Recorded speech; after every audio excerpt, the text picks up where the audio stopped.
Yeah, Billy's joined us for his first African safari, and yeah, out of all the things he's decided to start on an elephant, which is exciting in its own right.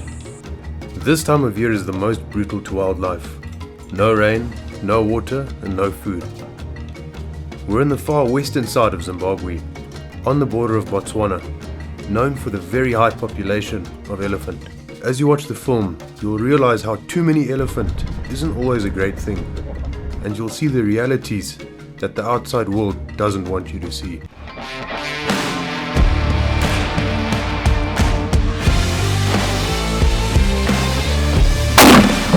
Shoot him in the shoulder.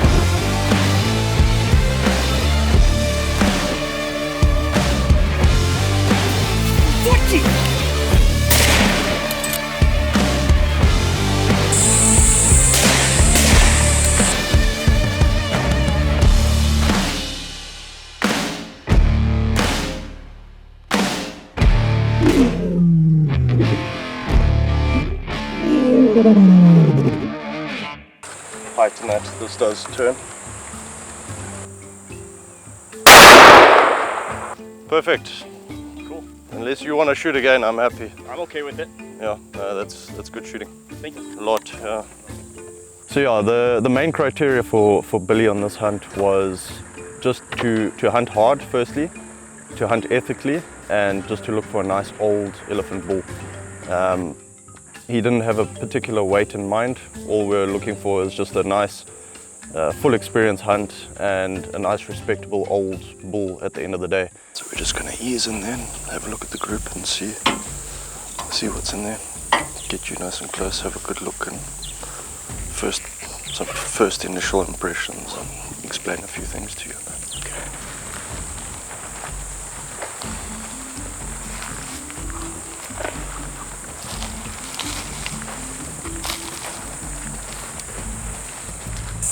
But just so I can point a few things out to you so you can have a look, but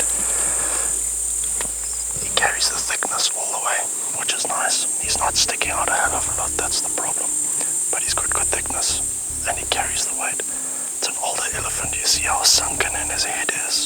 Right behind him. His neck dips, he's got a big hump. You can just see he's an old, worn down bull. Something like that, even though it doesn't look impressive, could surprise you. So yeah, you get a better idea of his length from this side. But he's just a little bit too thin. That one's got much better thickness. Yeah, we're just here at a local farmer's patch where some of the game scouts are checking in to see if he's seen any elephant activity while we're checking some of the pans in the area. You can see he built this trench here to try and prevent the elephants from crossing over and breaking through the fence into his vegetables.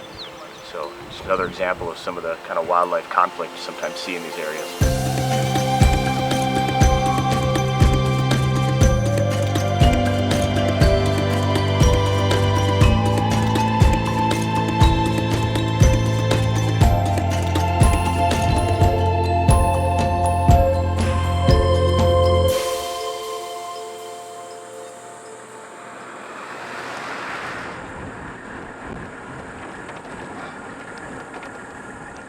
Just driving along the Bots border here, and we've got a very nice track either from last night or early this morning coming in. So yeah, I'm going to give it a follow, hopefully we can catch up to it, but it's a very nice track. It's like 22, 23 inches. A lot of guys look for different things in an elephant bull track, depending on where you are in the country, I would say. Here where we are, typically a bigger track is what you are looking for to start off with, and then the character within that track. Obviously deep cracks, big lugs, chipped side of the feet and chipped toenails, that is something we look for. If you can get a little bit of smoothness on the heel, that's also a good indicator that we like to look for. But yeah, we've followed some tracks that are, you know, slightly shallower cracks and no smoothness on the heel, and those have turned out to be good bulls in the past. But by and large, we're looking for a big track with a bit of character. Still some ivory. There's still ivory in that skull. Yeah, good.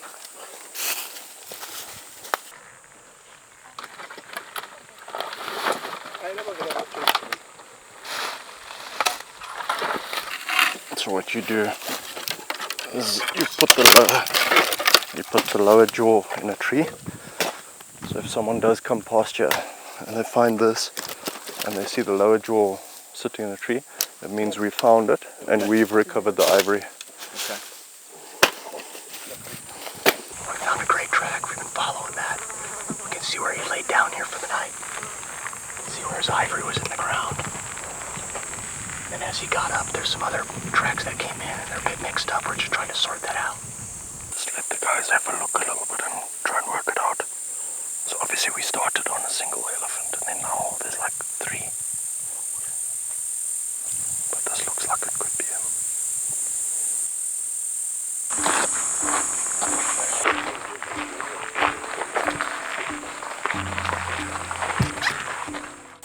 The bull's got a big right tusk, he's short on the left.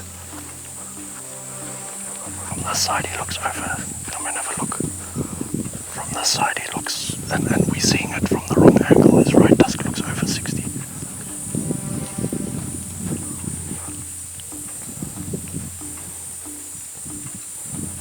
I'd love to just have a quick look at that one, but that's a heck of an elephant. I know Why don't we go for that for sure? I know it's day 2 and it's our first stalk, but that's Okay with me, man. let's see if we can just play the wind and have a look at that one. Yes. But that is a very nice elephant. Let's go in and have a close look, but I'd love to see him from the other side, but that's not going to happen with this wind.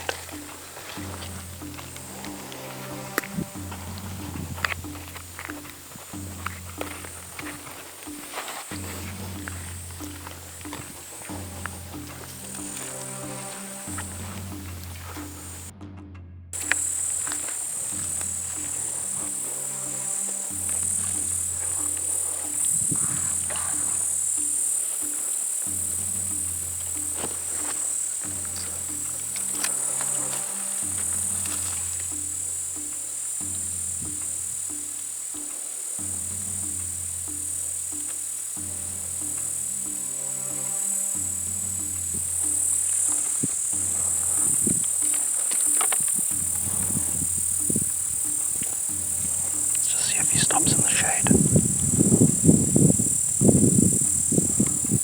No, he's moving past. I think we need to maybe just see if we can have a look at some of these other bulls first. What's got me a little bit nervous is he's not as big as bodied as I thought. That's beautiful ivory, like I said, and you're not after a weight, so that is a nice elephant. That's the decisions we need to make is that's day 2. If the weather holds, we could get a lot more movement. Right. But let's have a quick look and see. Our initial thoughts were that we were going to take him, but now that we've got up on him, we've realized his body wasn't as big as we thought. So the ivory's a little bit thinner than we initially thought. It's got a very pretty right tusk, but it's probably like just over 50 something pounds.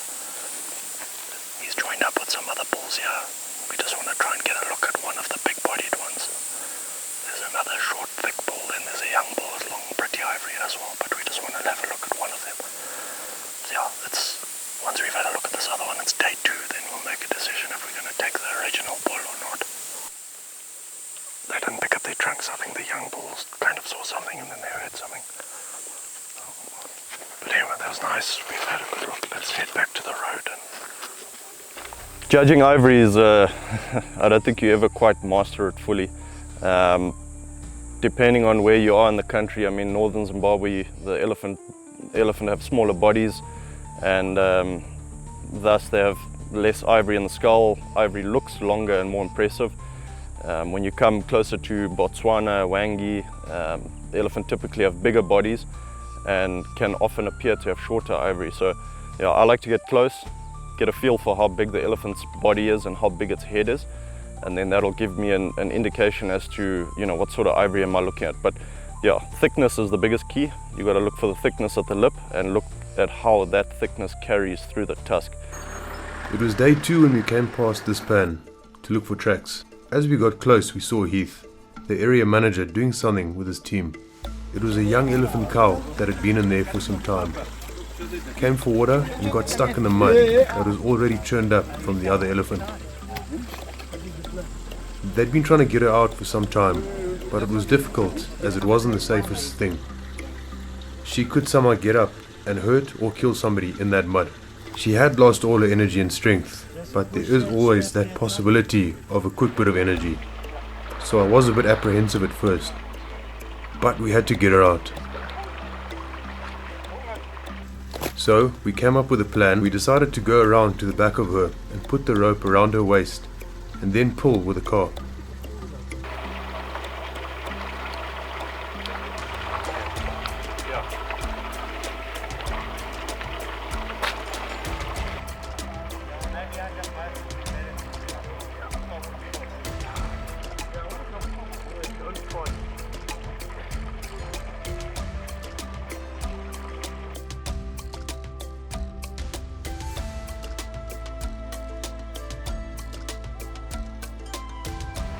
The rope would work its way to her chest, and then making it safe for her to be pulled.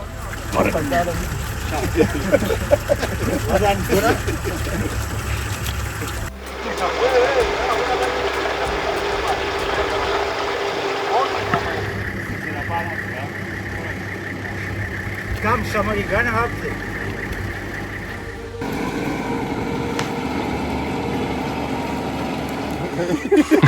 How you doing?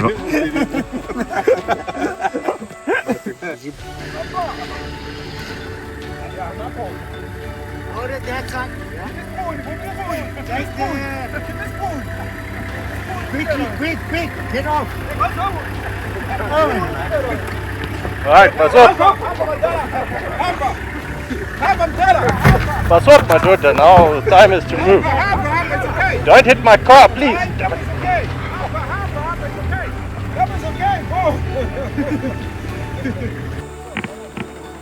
What do you reckon, Vaughan? This is Untamed.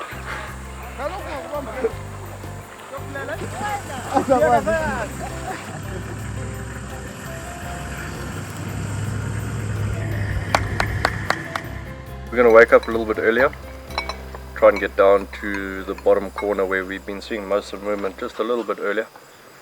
Hopefully get on tracks quickly and yeah, frees us up to walk some of the other blocks and try and find something in those blocks that might not be coming out.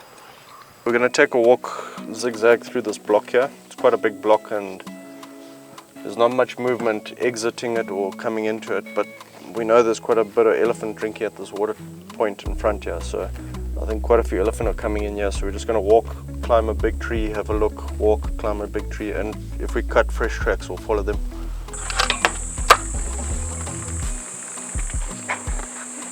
It's probably in that high 40s. Yeah. If he was like with that length he needed like 18 at the lip.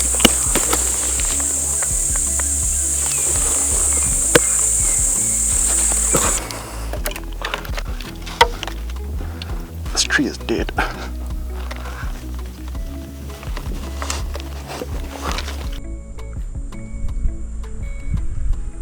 If it's a good track, it's a big area and he's going in the right direction with the wind and there's no boundaries close by, you'll stick on that track even if he's moving, because at any point he could get to a patch of thick bush that he's comfortable with and slow down. And if you can find where they've laid down and slept, then you know you've cut out a bit of time there as well. And we had that on this hunt. We did follow some that were, you know, seemed to be walking big distances, and then all of a sudden you would find where they would sleep and then get up and travel a short distance, sleep again, and then start feeding, and then it wasn't long after that we caught up to them. Yesterday the one had a long right and short left. This one's a long left, short right. This one might be a little bit thicker. Look here. See his left tusk there? You can see it, yeah.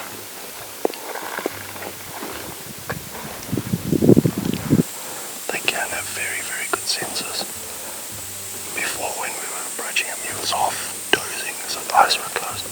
Now he heard something, now he's fully alert and he'll pick up on very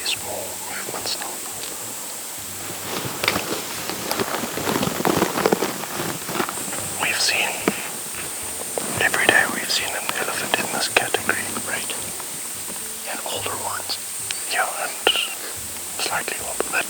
The one on the first day, the one that walked across the river. Yes. He was maybe a little bit shorter than this, but thicker, and he was symmetrical. Yeah. The one yesterday was pretty similar to this. Let's keep hunting. Yeah, I do want to have a very good look, just to make sure we're not misjudging his body size, but let's put it this way, in most areas you're not going to turn this down. You know, a better big head, big body, but we are still like 60 yards away, so it could be throwing us off.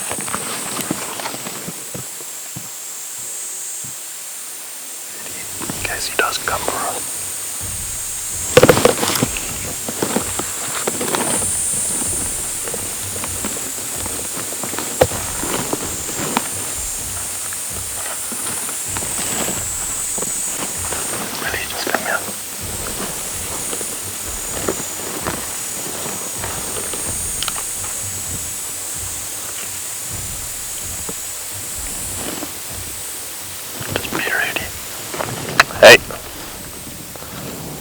Enough.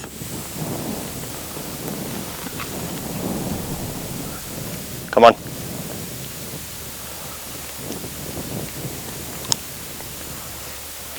He's just a bit thin, but he's a little bit bigger bodied than we initially thought. Reading their behavior, you got to look for a few things. They've, you know, as everyone knows, they don't have the greatest eyesight around, but they can pick up on movement, especially if they've been alerted to something. Then they're a lot more, you know, awake.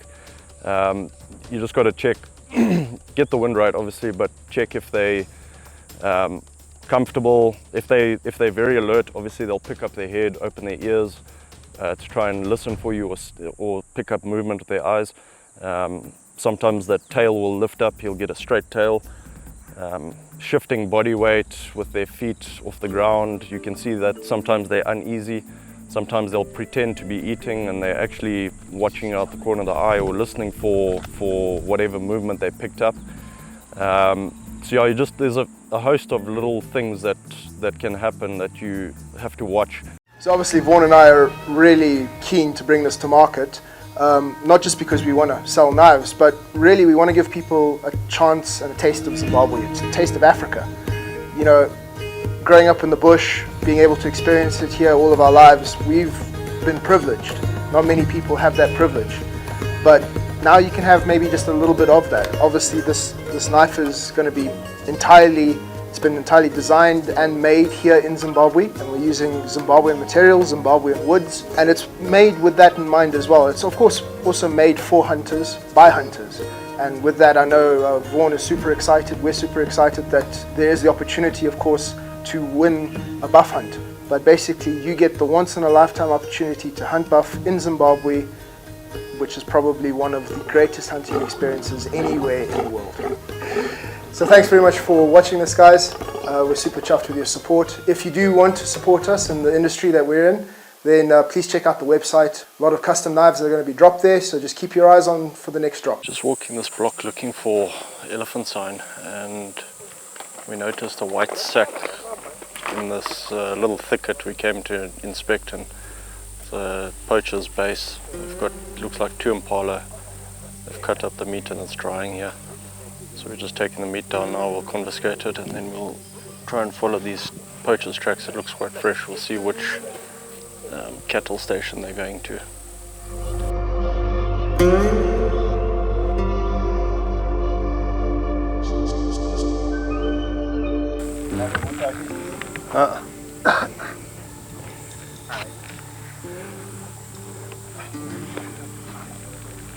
Those shoes there, those homemade shoes, that's what they think are the ones. There's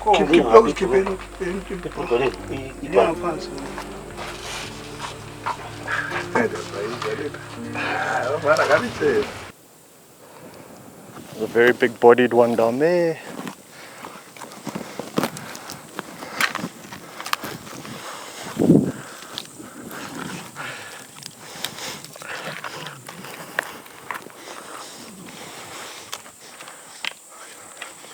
Let's go have a look at them. Just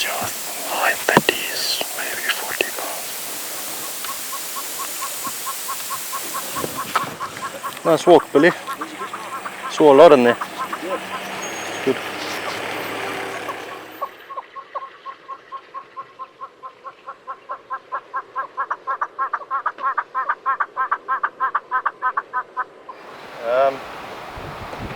It's difficult to pick up tracks because there's so many cows drinking here, and there's so many well-worn paths, and they all obviously walk on the paths, so they step on each other's tracks.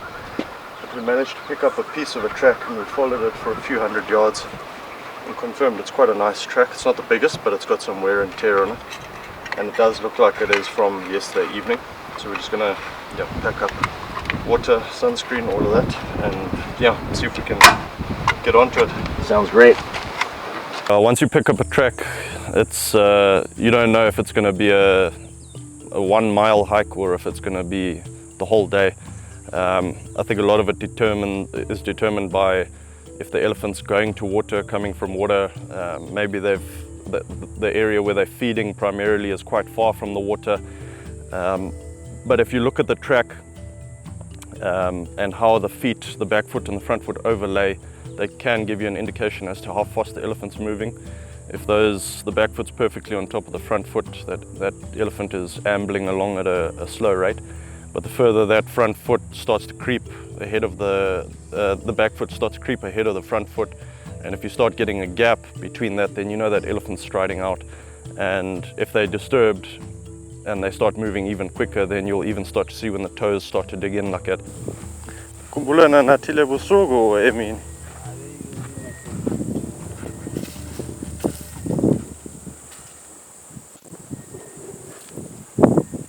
There he's crossing.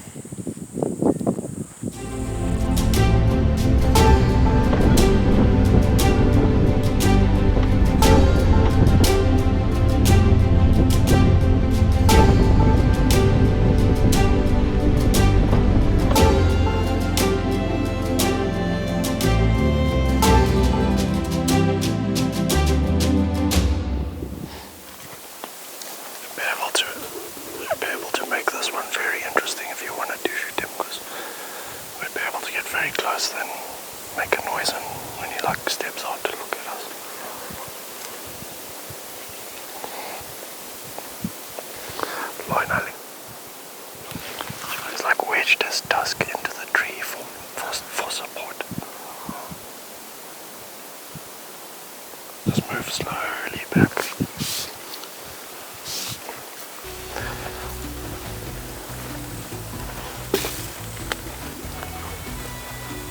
Uncover. Got good length, he just doesn't have thickness.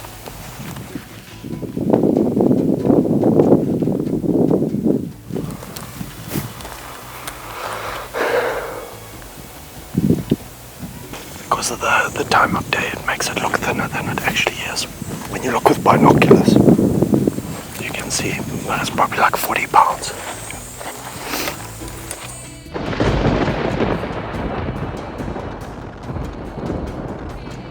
All it can take is a big thunderstorm in the distance, and they see the lightning and hear the thunder, and that can be enough for them to move out the area. So yeah, you got to keep an eye on the weather, keep an eye on the movement, and once you get the right bull, you got to take your chances.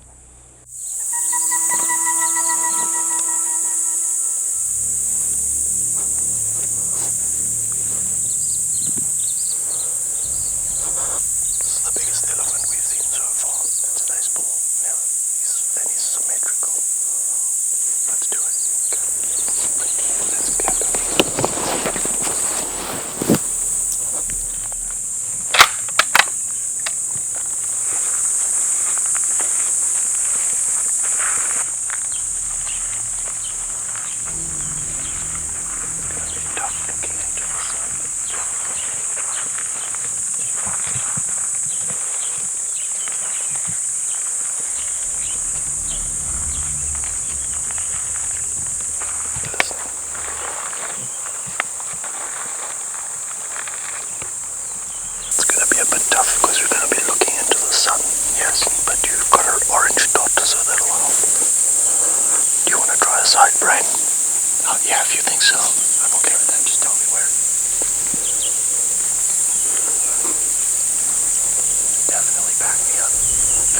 go down.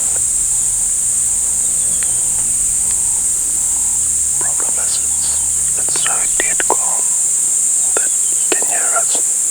If we make an approach now, he'll hear us. So just remember that as a reference at the back of that temple, just near the hill, if he's broadside. I'm not going to be able to whisper too loud because it's so quiet. If we close, he might hear me talking. But I'll try and communicate with you. If he senses us, sometimes they'll move their head from side to side like that. You must just wait for him to give you a nice, good opportunity. And obviously as soon as you've shot, reload quickly in case he doesn't go down.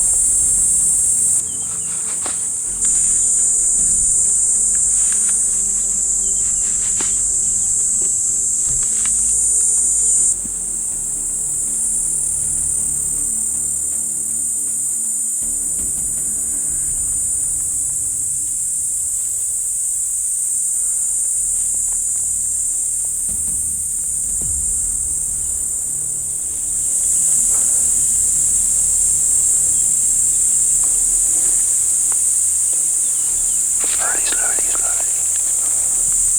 We're just going to walk slowly. He doesn't know we are at this angle, straight in the hill. Ready?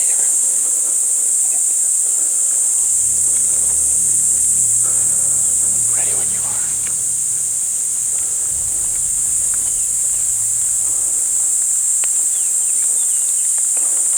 Slowly, very slowly. Stop.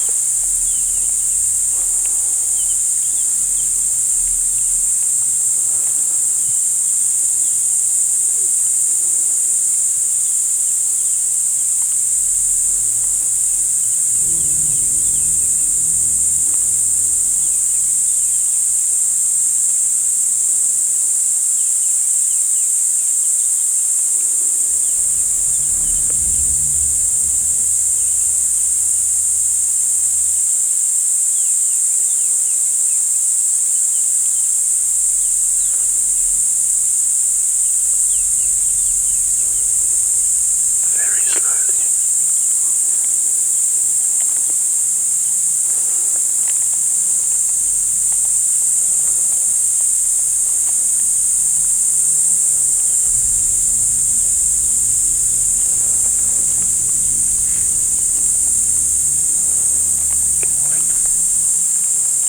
Right.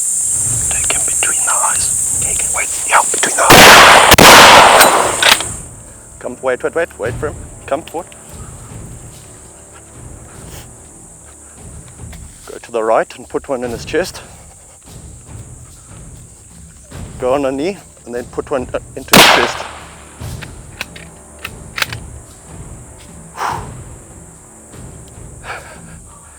How was that? Oh boy. Well done. That was awesome. Well done. That was exciting. That was exciting. Thank you. He just Thank you. decided to come. Yeah, thank you. Thank you for your help. Yeah. I was getting ready there. He's coming. Thank Take you. him. Take him. Mate, Thank you. it wasn't messing around, this bull. No. In the end, how far is that? 13 yards? 13 to here. Yeah, he just. I thought he was gonna like start and then stop. So I was when he started to come, and then I was gonna say to you, just like wait for him to stop, and then he just kept coming, and then I was like, okay, quickly shoot him between the eyes. I quickly stood to the side of the wood. That is a nice gnarly old bull. Well done. Thank you. Thank you for everything. Oh, he's a big-bodied bull, this too. Ended up having to take our shoes off because it was such a quiet, still morning, and he could pick up on movement. So we took our shoes off, made our approach, and we were hoping for a side brain shot, and he was positioned nicely for that side brain shot. And as we were getting Billy into position, he picked up on a bit of movement, turned to inspect us, and without any hesitation just decided to come. I was hoping he was going to stop and give Billy ample opportunity to try a frontal, but he kind of made the decision that he wasn't going to stop, and yeah, Billy put in a shot, faulted him a little bit, and then yeah, I ended up putting one into him. It got quite intense. Even Heath joined us this morning. He was maybe our good luck charm. He joined us for the first time. He's the area manager here and local PH, and yeah, even he was getting a little bit excited that he might have to step out from behind us and take control, but thankfully, yeah, the shots were good and he went down. And yeah, very nice old worn down elephant bull, and I think testament to how this hunt has gone. We've worked hard, and I think this trophy reflects that. It's thanks to guys like Billy, guys like Heath, and guys like Zane that do this every day. And it's also you guys watching that make real conservation possible. Hunting conservation. Even if you're not here in person, just by watching you're supporting the industry and tradition. And we can't let the outside world determine that what we do is bad. The truth speaks for itself. The only water sources around for hundreds of kilometers were those in our area. Although these water points are here, not all the elephant make it. And unfortunately, it doesn't always end well for the animals. Yeah, Backcountry Africa, we offer a nice wide variety for our clientele base. Russell's based in Zambia, and it's got a lot of what Zimbabwe has to offer, but a lot of other species which is of interest to our clients. Some of the lechwis, sitatungas, different subspecies of animals, and very good aquatics as well. So Russell predominantly runs the Zambian side of things. I'm based in Zimbabwe and mostly run the Zimbabwean side of things. And our company is based on those, free range, ethical, hard, true hunting, and hence the name Backcountry Africa. We like to take our clients to the far ends and remote experiences and give them, a good full African experience. And yeah, clientele base is growing. We look forward to the future. There's some exciting things on the horizon, and yeah, we appreciate all the support we've had so far.